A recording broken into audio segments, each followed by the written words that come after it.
저는 50대 초반의 남자이고 결혼해서 지금까지 정말 많은 일들이 있었습니다. 이런저런 일을 겪어보니 결국 만날 사람은 만나게 되어 있고 인연이라는 것도 있는 모양이다 싶네요. 결혼해서 지금까지 오는 동안 제 마음이 너무나 힘들었지만 그래도 지금은 마음도 생활도 안정되었으니 그 이야기들 한번 풀어볼까 합니다. 아내는 저와 같은 동네에 사는 동생이었고 워낙 어릴 때부터 한 동네에서 보고 자라서 우리는 서로에 대해서 잘 알고 있었습니다. 같은 동네에 살았다고는 하지만 저는 남자고 상대는 여자이다 보니 아주 친하게 지낸 사이는 아니고 저는 학창시절 때 아내를 민수가 하고 불렀고 아내는 저를 형철이 오빠라고 불렀습니다. 그 당시만 해도 민숙이하고 제가 서로 마음이 통하고 결혼까지 하게 될 줄은 꿈에도 생각 못했습니다. 민숙이는 동네 아는 동생 그 이상, 그 이하도 아니었기에 제 관심 밖이었고 사춘기 때부터 좋아하던 동갑내기 여학생이 따로 있었습니다. 제가 초등학교 때부터 고등학교까지 거의 7년을 따라다닌 동갑내기 여자였죠. 그런데 아무리 따라다녀봐도 인연이 아닌 사람은 결국은 멀어지게 되더군요. 그 동갑내기 여학생은 공부도 잘했고 얼굴도 예뻤고 집도 잘 살았습니다. 고등학교를 졸업하고 난 후 우리 동네에 살고 있던 동갑내기들은 고등학교만 졸업하고 일을 하거나 대부분 지역에 있는 대학에 들어갔습니다. 서울로 대학을 가는 경우는 집이 아주 잘 살거나 공부를 아주 잘하거나 둘 중 하나였죠. 가정 형편도 그냥 그랬고 학교 성적도 그냥 그랬던 저는 지역에 있는 대학에 입학했고 공부도 잘하고 집도 잘 사는 제 짝사랑은 대학 공부를 하기 위해서 서울로 갔습니다. 서울로 가는 그 여학생을 따라가지도 못하고 그렇다고 붙잡지도 못했던 저는 서울로 간 그 여학생을 그리워만 하다가 짝사랑을 마무리 지었습니다. 그런데 이루지 못한 사랑이 더 애틋하고 아름답다고 했던가요? 내 마음속에 그 여학생은 감히 다가가지도 못하는 존재로 남아 있었고 주말이나 방학 때 가끔 그 여학생이 자기 집에 올 때면 동네에서 오다 가다 마주치곤 했는데 저를 보고 방긋방긋 웃어줄 때면 제 심장 뛰는 소리가 제 귀에까지 들릴 정도였습니다. 내 손을 잡아줄 수 없으면 웃지나 말 것이지. 그렇게 그 여학생은 제 앞에서 웃기만 하고 다가오지 않는 영원한 짝사랑으로 남게 되었습니다. 제가 그 여학생을 짝사랑할 때 나를 짝사랑한 여학생이 있었는데 그 사람이 바로 민숙이었습니다. 민숙이가 나 좋다고 쫓아다닐 때 제 눈에 4살 어린 민숙이는 그저 애로만 보이더군요. 제가 고3 때도 민숙이는 아직 중학생이었으니 한참이나 어린 꼬맹이가 내 짝이 될 거라고는 생각지도 못했던 겁니다. 그런데 제가 군대 다녀오고 나니 민숙이는 어느새 아가씨가 되어 있었습니다. 제가 제대했다는 소식을 듣고 우리 집에 찾아왔더라고요. 이게 누구야? 민숙이 아니야? 민숙이 오랜만이다. 못 본 새 너 많이 컸다. 많이 컸다가 뭐예요? 내가 뭐 앤가? 나도 이제 고등학교 졸업했다고요. 그래? 민숙이 네가 벌써 고등학교를 졸업했구나. 내 눈엔 항상 꼬맹이였는데. 그런데 민숙이 어쩐 일이야? 오빠 제대했다고 해서 오빠 보러 왔어요. 건강하게 잘 다녀왔는지도 궁금하고요. 군대 힘들지는 않았어요? 군대 가면 혼돈하고 벌도 받고 그런다고 하던데. 다 그런 거지 뭐. 그런데 막상 가보면 생각했던 것만큼 힘들지 않아. 그냥 견딜만 해. 민숙이는 어떻게 지냈어? 잘 지냈어? 나는 그냥 전문대 들어가서 그냥 학교 다니고 있어요. 그리고 오빠 올 때까지 계속 기다리고 있었어요. 나를? 민숙이가 저를 좋아하는 건 알았지만 잠깐 드는 감정일 줄 알았습니다. 이렇게 저를 계속 기다리고 있을 정도로 저를 마음에 두고 있는 건 몰랐는데 민숙이가 우리 집에 찾아와서 그렇게 얘기를 하니 기분이 좀 묘하더라고요. 제가 별로 잘난 것도 없고 내세울 것도 없는데 그런 저를 기다려주고 좋아해주니 그저 고마울 따름이었습니다. 민수가 밥은 먹었어? 오빠가 맛있는 거 사줄게. 밥 먹으러 갈까? 제가 그렇게 말하자 민숙이는 얼굴이 환해지면서 좋다고 맛있는 거 먹으러 가자고 하더라고요. 저는 민숙이를 데리고 어디로 갈까 하다가 민숙이가 치킨이 먹고 싶다고 해서 치킨집으로 갔습니다. 그리고 우리는 맥주 500cc를 시켜서 처음으로 이런저런 이야기들을 오랫동안 나누었습니다. 민숙이가 저보고 그러더라고요. 나 오빠를 중학교 때부터 좋아했었어요. 오빠는 그거 몰랐죠? 오빠는 경희 언니 좋아서 경희 언니만 쳐다보고 있었으니까 내가 좋아하는지 아닌지 관심도 없었지 뭐.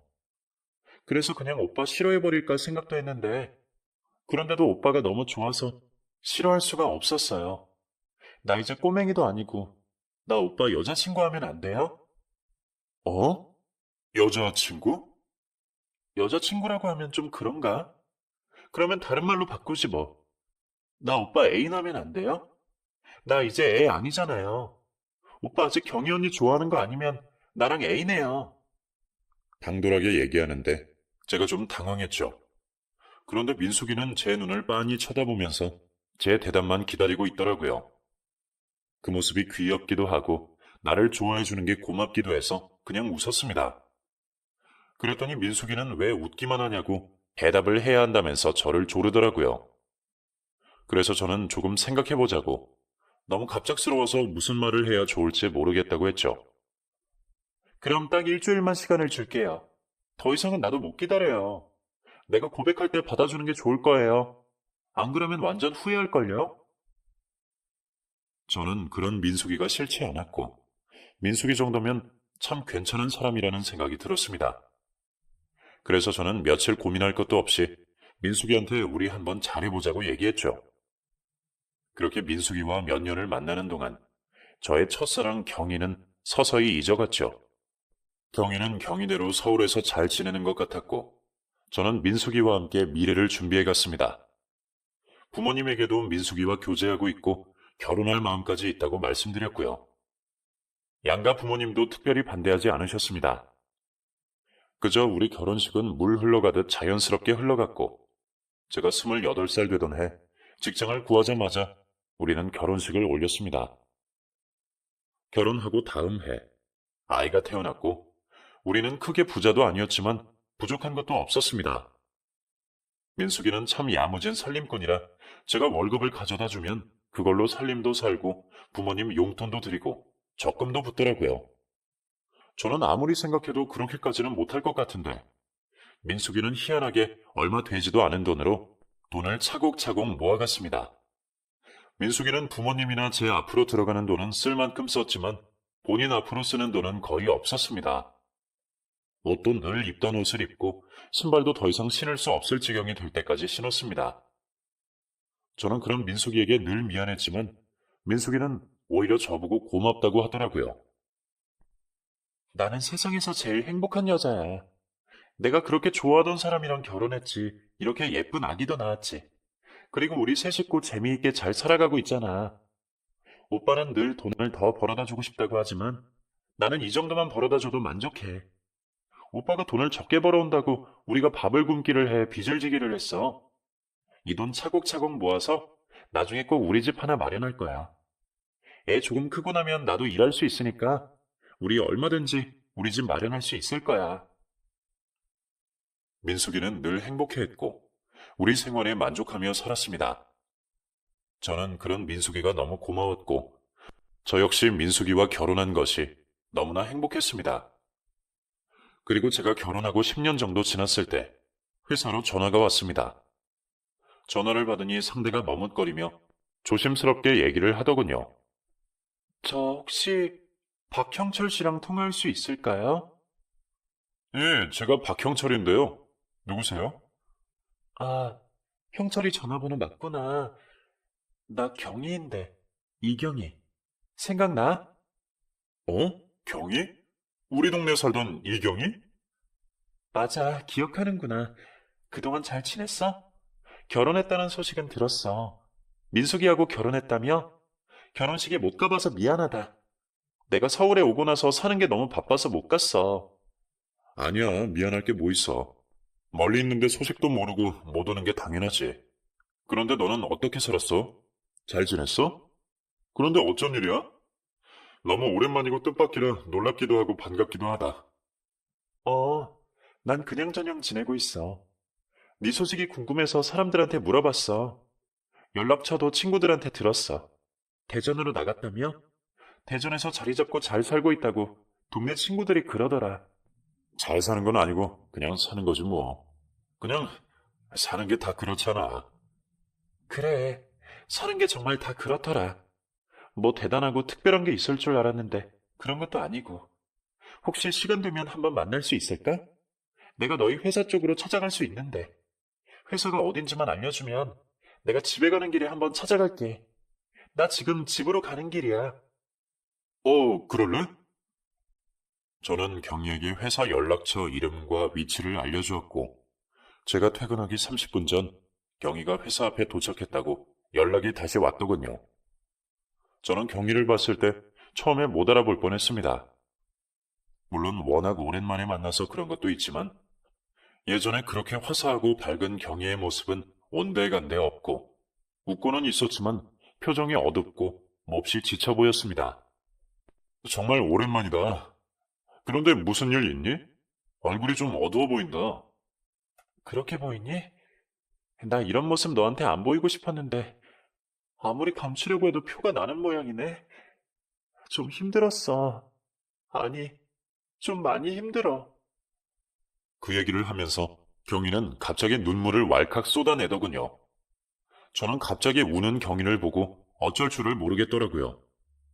그래서 급한 김에 주머니에 있던 손수건을 꺼내서 경희에게 건넸습니다. 눈물을 닦은 경희는 손수건을 돌려주면서 시간이 되냐고 묻더군요. 회사 일 끝났으니까 시간은 되지. 그런데 오늘... 그날이 사실 아내 민숙이의 생일이었습니다. 빨리 가기로 약속했는데 조금 난감하더군요. 그렇다고 우리 회사까지 찾아온 경희를 그대로 두고 갈 수는 없는 일이었습니다. 왜? 일찍 들어가 봐야 되니? 아니야. 일단 전화 한 통만 하고. 잠깐만 기다려줘. 저기 형철아, 혹시 민숙이한테 전화하는 거면 나 만났다고는 안 하는 게 좋을 것 같아. 왜냐면 그냥 괜히 오해할 수도 있을 것 같아서. 저는 경희가 무슨 얘기를 하는지 알겠더라고요. 저는 아내 민숙이한테 전화를 걸었고 갑자기 회사에 급한 일이 생겼다며 좀 늦을 것 같다고, 생일인데 늦게 가서 미안하다고 집에 가서 보자고 했죠. 그랬더니 민숙이는 사회생활 하다 보면 그럴 수 있는 거 아니냐고, 자기 생일은 신경 쓰지 말고 일 잘 보고 오라고 하더라고요. 저는 민숙이한테 대충 둘러대고 경희와 횟집에 갔습니다. 밥을 먹자고 했지만 경희가 밥보다는 술 한잔 하고 싶다고 하더라고요.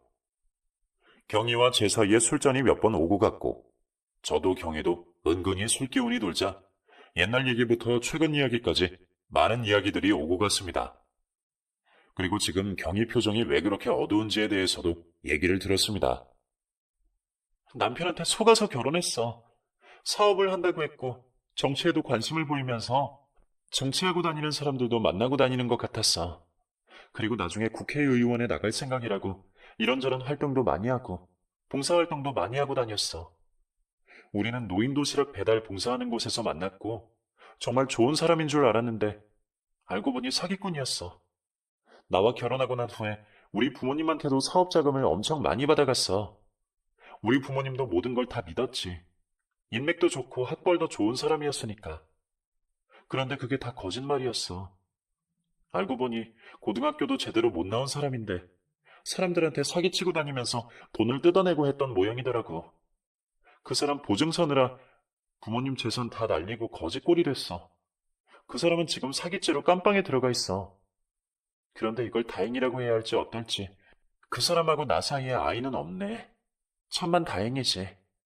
그 인간 때문에 내 인생 밑바닥을 보고 빚까지 떠안고 있어. 마음이 힘들어서 그런가 옛날 친구들이 그렇게 그립더라고. 그래서 찾아온 거야. 별 다른 뜻은 없어. 경희는 정말 힘들어 보였습니다. 믿었던 사람한테 속고 경제적으로도 너무 힘든 상황이라 마음도 몸도 너무 힘든 듯 했습니다. 그날 경희를 만난 이후로 저는 자꾸만 경희의 힘들어하는 모습이 떠올랐습니다. 저는 그 후로 경희한테 연락하지도 말았어야 했고 두 번 다시 경희를 만나서는 안 되는 거였습니다. 그런데 그러지 못했습니다. 오랜 시간 짝사랑해왔던 사람이고 결혼해서 아주 잘 살고 있을 거라고 막연히 생각했는데 그렇지 못한 모습을 보니 마음이 쓰이더라고요. 그래서 제 마음이 흔들렸던 모양입니다. 얘기를 듣고 있는 동안 옛날 생각이 나면서 마음도 많이 심란했고요. 위로해주고 싶고 안아주고 싶었습니다. 당시에는 민숙이에게 미안하다는 생각도 못했습니다. 제가 경희에게 연락하는 것이 바람이라고 생각하지 못했거든요. 가정을 지켜야 하고 내 가족만 바라봐야 한다는 마음의 벽이 허물어지니 감정은 걷잡을 수 없이 밀려왔습니다. 그렇게 우리 두 사람은 넘지 말아야 할 감정의 선을 넘었고 하지 말았어야 할 행동을 하고 말았습니다. 저는 제 모습이 어떤지 몰랐지만 민숙이는 제 심정이 어떤지 바로 알아차렸던 모양이더군요. 하루는 집에 들어가니 술을 얼마나 마셨는지 아내는 인사불성이 되어 있었습니다. 지금 뭐해? 혼자서 이렇게 술을 많이 마셨어? 술도 못하는 사람이 무슨 술을 이렇게나 마셔? 맥주 한 잔만 마셔도 취하는 사람이. 무슨 일이야? 왜 이렇게 술을 마신 거야? 제가 물어도 아내는 대답도 하지 않고 계속 술만 마시고 있었습니다. 그리고 한참 동안 저를 쳐다보더니 소리 없이 눈물만 뚝뚝 흘리고 있었습니다. 순간 심장이 내려앉으면서 민숙이가 모든 걸 알고 있다는 걸 깨달았습니다. 그 눈빛에는 저에 대한 원망과 배신으로 상처받은 마음이 그대로 담겨 있었습니다. 그리고 세상을 곧 등져버릴 것 같은 표정으로 신발도 신지 않고 집 밖으로 걸어 나가더군요. 저는 민숙이 뒤를 따라갔습니다. 뭐 하는 거야? 어디가? 내가 살아서 뭐해?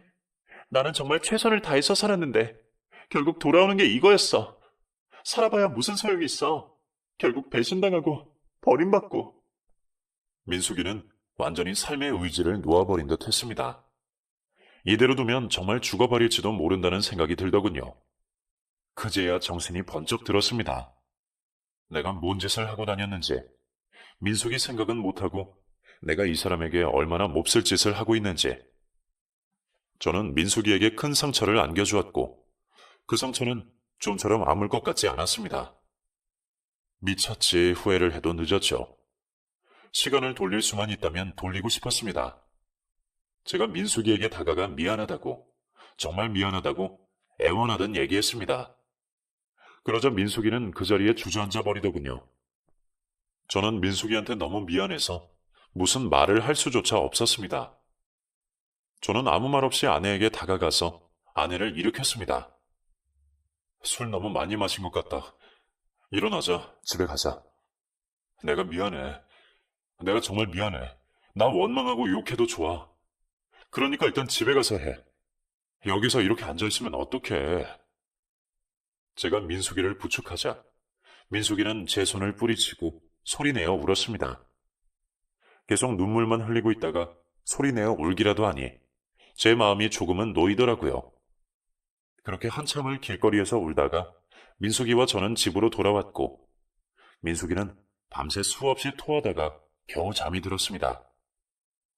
그 일이 있은 후 저는 경희에게 더 이상 만나면 안 되겠다고 얘기를 했습니다. 내가 민숙이를 아프게 한 것 같다고. 민숙이는 한평생 나밖에 모르고 살아온 사람인데 내가 그러면 안 되는 거였다고요. 경희한테서도 원망이 돌아왔습니다. 갑자기 사람이 어떻게 마음을 바꾸느냐고요. 누구도 탓할 수 없었죠. 모두 제 잘못이었습니다. 그렇게 경희에 대한 제 마음은 정리가 되어갔는데 민숙이 마음의 상처는 그때부터가 시작이었습니다.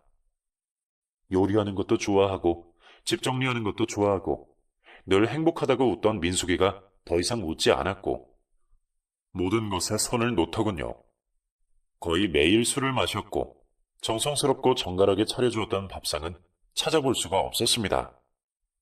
제가 들어가면 아내는 늘 술만 마시고 있었습니다. 왜 그렇게 술을 마시냐? 술 좀 그만 마시라고 하면 아내는 원망스럽고 날카로운 눈빛으로 저를 노려보았습니다. 제가 도대체 어떻게 하면 좋을지 모르겠더군요. 아무리 용서를 빌어도 소용없었습니다. 술이 떨어지면 아내는 아침이고 밤이고 집 앞 편의점에 가서 술을 사가지고 왔습니다. 안주도 없이 술만 들이부었습니다. 술을 마시는 것을 말리면 난리가 나고 저대로 두면 몸이 다 상할 것 같아서 김치찌개라도 만들어서 주면 제가 만들어준 것을 그대로 뒤집어 엎어버렸습니다.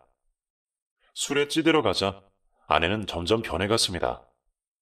제가 세수만 해도 왜? 또 그년 만나러 가? 그년이 그렇게 좋아? 하고 시비를 걸었고 집에 들어가면 저한테 여자 냄새가 나는 것 같다고 냄새를 맡았습니다. 제발 그러지 말아라. 이제 다 끝났다. 아무리 말해도 소용없었죠. 언제는 나한테 그년 만난다고 하고 만났어? 맨날 거짓말. 입만 떼면 거짓말이야. 한 번 속지 두 번 속지 않아. 너는 진짜로 나쁜 놈이야.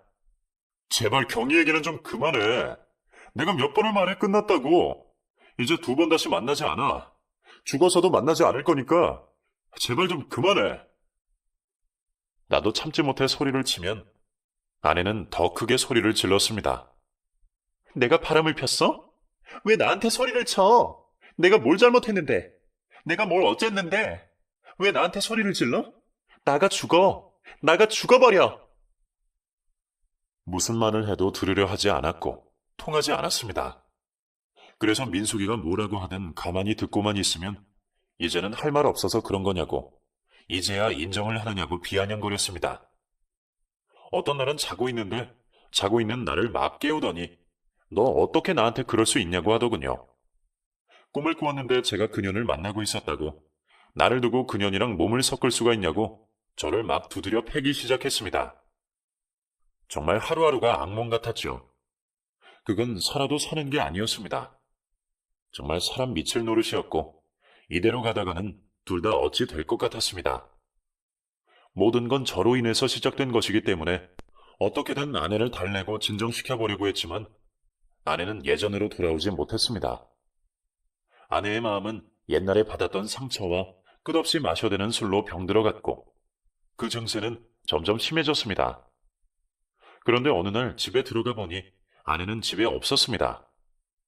아이는 학교 마치고 돌아와서 혼자 밥을 챙겨 먹고 혼자 TV를 보고 있었습니다. 엄마 어디 갔느냐고 물었더니 아이도 모른다고 했습니다. 집에 돌아와 보니 엄마가 없다고 하더군요. 저는 밖으로 나가서 집 주변을 살펴보았지만 민숙이는 없었습니다. 걱정이 밀려오더군요. 술을 마시고 제정신이 아닐 때 혹시 무슨 잘못된 선택이라도 했을까 봐서요. 아니나 다를까 나쁜 예감은 틀리지 않았습니다. 9시쯤 되었을 때 경찰서에서 전화가 왔고 민숙이가 물에 빠져 있는 것을 지나가던 사람의 신고로 건져 올렸다고 했습니다.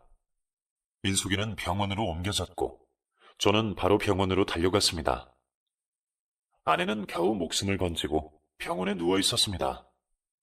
왜 그랬냐고 물으니 아내한테 환각 증세가 나타난 모양이더군요. 누가 자기를 불렀다고 죽으려고 한 게 아닌데 자꾸 들어가다 보니 더 이상 빠져나올 수가 없었다고 무서웠다고 하더군요. 그래서 저는 붙들고 앉아서 진지하게 얘기를 했습니다. 내가 미안하다. 잘못했다. 앞으로 절대 그러지 않을 것이다. 그러니 마음 풀고 다시 예전으로 돌아가자. 내가 어떻게 했으면 좋겠냐.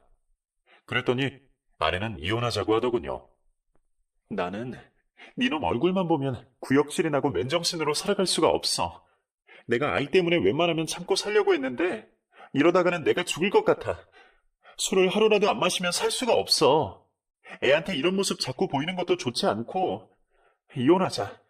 마음이 좀처럼 가라앉지 않고 계속 안 좋은 기억이 떠올라.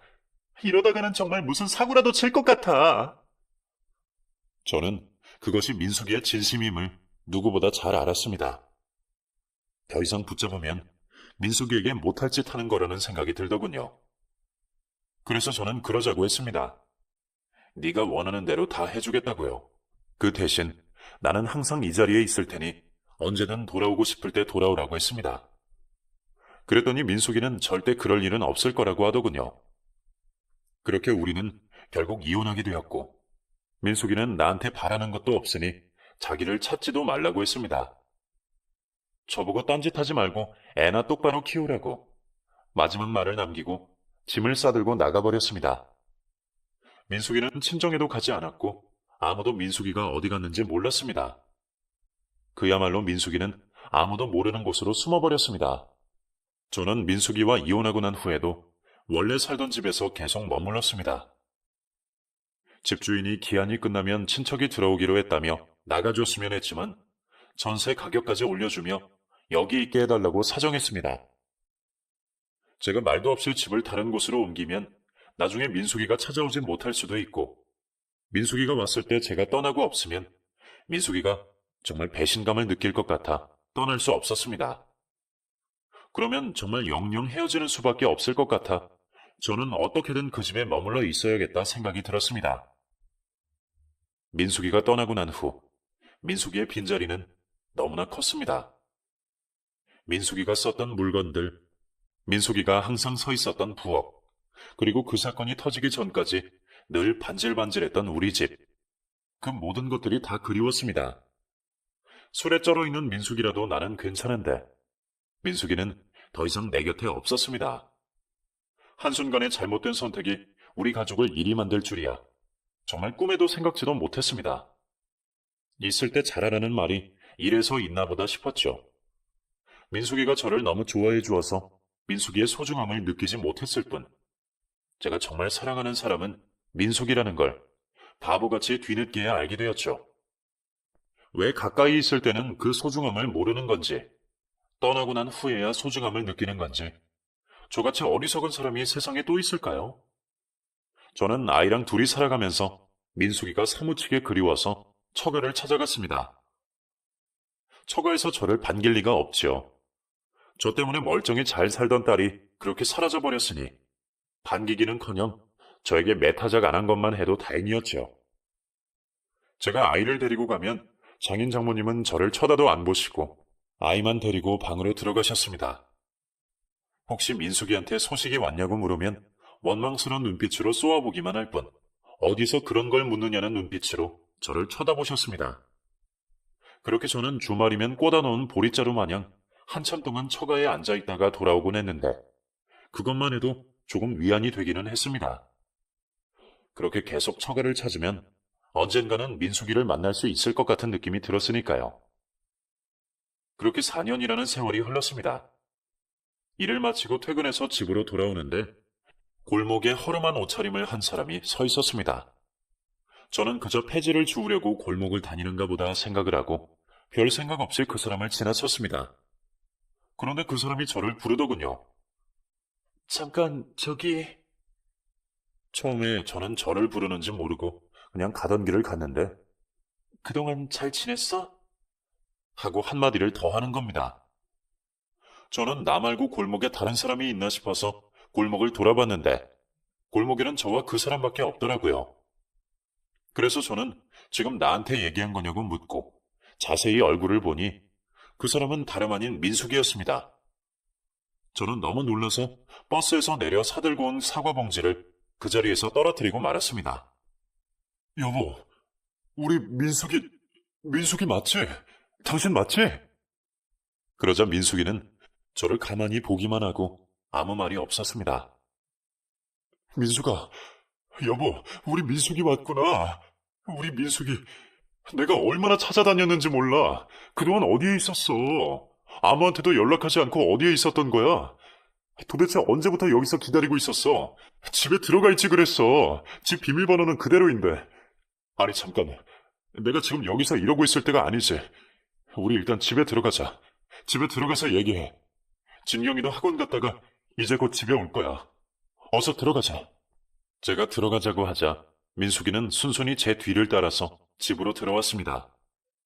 민숙이 손에는 그때 집을 나갈 때 들고 나갔던 가방을 그대로 들고 있었습니다. 가방은 땅바닥에 아무렇게나 굴렀는지 온통 더럽혀져 있었고, 민숙이도 며칠 동안 제대로 씻지도 못했는지 온몸이 꼬질꼬질해 있었습니다.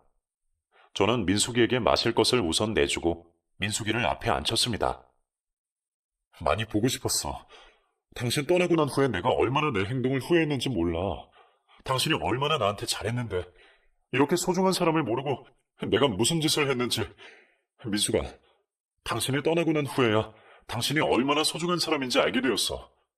늘 내 옆에 있어서, 늘 나를 챙겨주어서 당신이 내 옆에 있는 걸 너무나 당연하게 생각했던 거야. 당신의 빈자리에 내 가슴에 구멍이 뚫린 것 같았어. 그때 알게 된 사실이 있어. 내가 정말 가슴 깊이 사랑했던 사람은 민숙이 한 사람뿐이구나라는 걸. 민수가 미안해. 정말 미안해. 내가 다 잘못했어. 그리고 찾아와줘서 고마워. 정말 고마워. 제가 진심으로 얘기를 하자 민숙이는 제 얘기를 들으며 눈물을 흘렸습니다. 민숙이가 얘기하지 않아도 그동안 얼마나 힘들게 살았는지 겉모습만 봐도 짐작이 가더라고요. 나 얼마 전에 집에 갔었어. 아버지 생신 때. 정말 아버지 생신 챙겨드리고 싶었는데 보다시피 내 꼴이 이렇잖아.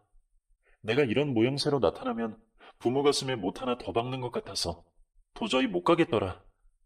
우리 엄마 아버지도 이제 늙었고 더 이상 나 때문에 힘드시면 안 되는데 싶어서 최대한 깨끗하게 씻고 제일 깨끗한 옷으로 갈아입고 아버지 생신이 한참 지난 후에야 집에 갔었어. 내가 아무리 씻고 새 옷을 갈아입는다고 해도 노숙자로 살아온 모습이 하루아침에 바뀌는 건 아니잖아. 단번에 알아보시더라. 내가 제대로 살지 못하고 있다는 걸. 엄마 아버지가 돌아서서 눈물을 흘리시는데 내 가슴이 찢어지는 것 같았어. 어떻게든 효도하고 싶고 잘 사는 모습 보여드리고 싶었어. 그런데 내가 뭘 할 수 있을지 모르겠더라고. 집에 있는 동안이라도 부모님 마음 편하게 해드리고 싶어서 최대한 밝은 모습으로 있으려고 했는데 주책스럽게 왜 자꾸 눈물이 나오는지. 부모님도 울고 나도 울고 한참을 울었어. 그리고 그날 엄마가 당신 얘기를 하시더라. 자주 다녀갔다고. 그렇게 실은내색을 하고 문전박대를 해도 한 달에 두세 번은 꼬박꼬박 찾아갔다고. 그리고 꼭 내 안부를 물었다면서 엄마가 내색은 안 하셨지만 고맙다고 하셨어. 그 얘기를 들으니 내가 부모님한테 효도할 수 있는 길은 하나밖에 없다는 생각이 들었어. 당신하고 재결합하는 거. 그래서 찾아온 거야. 내가 가고 나면 당신 첫사랑 만나러 갈 줄 알았는데 이렇게 혼자 오래 지내고 있는 모습을 보고 두 번 배신은 하지 않겠다는 생각이 들었어. 내가 혹시 잘못 생각한 건 아닌지 모르겠지만. 아니야. 잘못 생각한 거 아니야. 앞으로 절대 그런 일 없어. 두 번 다시 당신 가슴 아프게 하는 일도 없고 절대 당신하고 헤어지는 일도 없어. 그건 내가 맹세해. 우리 엄마 아버지를 걸고 맹세하고 하늘을 걸고 우리 아이를 걸고 맹세해. 두 번 다시 그런 일은 없을 거야. 한 번만 믿어줘. 그래, 믿을게. 나도 믿고 싶어. 나 지금까지 많이 힘들었어. 집을 나가니까 갈 곳이 없었어. 솔직히 가고 싶은 곳이 없었지. 당신한테 배신당하고 그냥 막 살고 싶었어. 당신 때문에 한 사람이 철저하게 망가지고 폐인되어가는 모습을 보여주고 싶었어. 평생 죄책감 느끼며 살게 해주고 싶었어. 그래서 노숙자가 됐어. 내가 한동안은 알코올 중독 증세가 있어서 술 끊는 것도 힘들었지만 나중에는 독하게 술을 끊고 일을 하려면 얼마든지 일을 하고 방 한 칸 정도는 구할 수 있었어. 그런데 돈은 벌어서 뭐하나, 방은 구해서 뭐하나, 인생에 낙이 하나도 없더라고. 그래서 그냥 노숙인이 되었어. 노숙인들에게 주는 무료 한 끼 식사 받아먹고 나머지 시간은 멍하니 앉아있거나 다른 사람들 구경하는 재미로 살았어. 노숙이라는 게 처음 하려고 하면 이상하고 정말 못할 짓일 것 같은데 이상하게 시간이 지나면 지날수록 노숙 생활이 편하더라고. 그래서 그냥 지난 아픔도 있고 가족들도 있고 길거리 떠돌며 그렇게 살았어. 이런저런 일들도 많았지만 솔직히 지금도 노숙 생활이 편해. 그런데 나만 괜찮고 편하면 되는 게 아니잖아. 누가 뭐래도 나한테는 가족이 있고 부모님이 있는데 그렇게 평생 가슴에 멍을 만들어드릴 수는 없었어. 그래서 찾아온 거야. 이런 나를 다시 받아줄 수 있을지 물어보려고. 온몸에 냄새나고 땅바닥에서 뒹굴고 살던 나 같은 사람이 아직도 괜찮은가 싶어서. 저는 민숙이 말이 끝나자마자 민숙이 손을 덥석 잡았습니다. 그리고 민숙이한테 얘기했죠.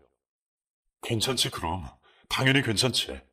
당신은 내 아내고 내가 세상에서 제일 사랑하는 사람이고 우리 아이의 엄마잖아. 우리는 당신이 있어야 돼. 당신 없으면 우린 아무것도 안 돼. 민수가 우리 곁에 있어줘. 그리고 우리 두 번 다시 떨어지지 말자. 제 말이 끝나자 민숙이는 제 무릎에 엎드려서 펑펑 눈물을 쏟았습니다. 제 눈에서도 눈물이 뚝뚝 떨어지더군요. 그리고 잠시 후 민숙이는 눈물을 얼른 닦더니 진경이 몇 시에 오느냐고 묻더라고요. 30분쯤 후면 도착할 거야. 진경이 많이 보고 싶지? 보고 싶고 말고. 그런데 내가 진경이한테 이런 모습 보이면 안 되잖아. 집 나가기 전에도 술에 찌든 모습만 보였는데 다시 돌아온 엄마가 때에 찌든 모습이면 정말 실망할 것 같아서 나 일단 좀 씻고 옷 좀 갈아입고 싶어. 혹시 내 옷이 있으려나 모르겠다. 당연히 있지. 당신 물건 하나도 안 버렸어. 그대로 있어. 일단 들어가서 씻어. 내가 옷 챙겨다 줄게. 민숙이가 들어가 씻는 동안 저는 민숙이 옷을 챙겨서 넣어주었습니다. 모든 것이 예전으로 돌아간 것 같았죠. 꿈인 것 같기도 하고 생시인 것 같기도 해서 제가 제 볼을 몇 번을 꼬집어 봤는지 모릅니다. 잠시 후 진경이가 들어왔고 진경이는 제 엄마를 보고도 그냥 방으로 들어가 버렸습니다. 마치 모르는 사람 대하듯 하더라고요. 너무나 갑작스러운 만남에 당황하는 듯 했습니다. 그래서 저는 아이 방으로 들어가서 이런저런 얘기들을 했고 민숙이는 진경이도 시간이 필요할 거라며 이해한다고 했습니다. 일주일이 걸리든 한 달이 걸리든 자기는 기다릴 수 있으니 아이를 재촉하지 말라고 하더라고요. 그래서 저는 민숙이가 말한 대로 아이에게 시간을 주기로 했습니다. 그날 밤 우리는 더 많은 얘기를 나누었습니다. 마음 같아서는 술 한잔 하고 싶었지만 민숙이는 앞으로 술은 절대 입에도 대지 않을 거라고 하더군요. 술 때문에 사람이 정말 죽을 수도 있다는 걸 경험하고 나서 어떤 일이 있어도 술은 마시지 않겠다고 결심한 모양이더라고요. 그날 밤 우리는 함께 밤을 보냈고 다음날 아침 민숙이는 언제 일어났는지 부엌에서 밥을 하고 반찬을 만들고 있었습니다. 제가 할 일을 민숙이가 대신하니 출근하기 전에 여유가 생기더라고요. 저는 오랜만에 느긋하게 출근 준비를 하면서 텔레비전을 켰습니다. 텔레비전에서는 어떤 차 블랙박스에 찍힌 특별한 영상을 소개하고 있었습니다. 한 운전자가 다리를 지나고 있을 때 다리의 끝에 매달린 두 사람을 보고 놀라서 차 속도를 줄였는데 그 장면이 그대로 블랙박스에 녹화가 되었더군요. 한 사람은 다리 밑으로 뛰어내리려고 했고 한 사람은 그 사람을 온몸으로 붙들고 있는 모습이었습니다. 그런데 한 사람을 붙들고 있는 그 사람을 보니 분명 민숙이었습니다. 블랙박스 영상이 조금 멀리 찍혀서 얼굴을 정확히 알아볼 수는 없었지만 그 사람은 분명 민숙이 같더라고요. 여보, 민숙아, 여기 뉴스 봐봐, 뉴스. 이거 당신 아니야? 이거 당신 맞지? 어? 세상에, 저거 벌써 보름 전인데 어떻게 저런 게 찍혔지? 언제 찍힌 거야? 뭐야? 그럼 이 사람 당신 맞다는 거야? 당신 확실해? 저 사람은 누군데 저렇게 붙들고 있어? 저 사람은 나도 모르는 사람이야. 그런데 내가 다리를 지나고 있을 때 그 사람이 다리에서 뛰어내려서 죽으려고 했어. 그걸 보고 내가 너무 놀라서 달려가서 붙들었어. 죽지 말라고, 제발 살라고, 울고불고 매달리면서 붙잡았어. 처음에는 그 사람은 이 세상 이렇게 살 필요도 없다며 뛰어내리려고 했는데 내가 울고불고 매달리는 것을 보고 마음을 돌리더라고. 나이가 많은 노인이었어. 나는 그 사람도 나만큼이나 아픈 상처가 있나 보다 싶어서 노숙 생활하면서 받은 지원금으로 밥 한 끼 사드렸어. 그래서 이런저런 얘기를 나누다가 그 노인 사연을 듣게 됐는데 돈이 많은 노인이었나 봐. 자식들이 혼자 남은 엄마 재산 빼돌리려고 해외여행 갔다가 노인을 혼자 버리고 온 모양이더라고. 외국에서 자식들을 잃어버린 줄 알고 사방팔방으로 찾았는데 자식들은 이미 귀국했고 자신이 버림받은 걸 알았대. 그래서 한국으로 혼자 돌아왔는데 자식들한테 버림받고 충격을 받아 한국으로 오자마자 죽으려고 했나 봐. 그 사람을 내가 살렸는데 그 사람이 나한테 너무 고맙다고 자기가 가지고 있는 것을 일부 나누어 주고 싶다고 하더라고. 그래서 나는 괜찮다고 사양했는데 알고 보니 그게 사양하고 말고 할 게 아닌 거야.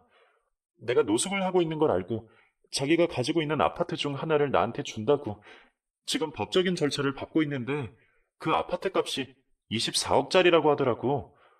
나한테 매매하는 것처럼 해서 내 명의로 해줬어. 아마 오늘쯤 등기가 나올 거야. 어차피 재산은 자식들 말고 사회에 환원할 거라고 했는데 그중 하나를 생명의 은인한테 주는 거라고. 그래서 받기로 했어. 우리가 평생 돈을 모아도 이런 아파트 못 사잖아. 그런데 민숙이 얘기를 듣고 있으니 한 가지 이상한 점이 있더라고요. 민숙이는 그렇게 비싼 아파트를 받고도 왜 노숙자처럼 다니고 있는지 궁금해서 물어봤죠. 그냥 당신 진심이 알고 싶었어. 내가 24억짜리 아파트 있다고 했을 때 나를 받아들이는 거랑 노숙자로 사는 나를 받아들이는 거는 다르니까. 내가 노숙자라도 당신이 나를 흔쾌히 받아줄지 궁금했어. 그래서 노숙자처럼 해서 온 거야. 그제야 모든 궁금증이 풀리더군요. 그 얘기를 듣고 제가 민숙이한테 말했습니다. 네가 노숙자든 아니든 네가 24억 아파트를 가지든 말든 그거는 나하고 상관없어. 나는 당신 환경이 중요한 게 아니라 그냥 당신이 중요한 거니까. 그렇게 우리는 서로의 마음을 확인하고 먼 길을 돌아서 다시 제자리로 돌아왔습니다. 비 온 뒤에 땅이 굳어진다고 우리는 예전보다 더 돈독해지고 좋아졌습니다. 아이도 이제 엄마를 예전처럼 대해주고요. 참 많은 아픔이 있었지만 앞으로는 서로 아프게 하지 않고 아끼고 챙기면서 살아가고 싶습니다. 긴 얘기 들어주셔서 감사합니다. 늘 건강하시고 행복하세요.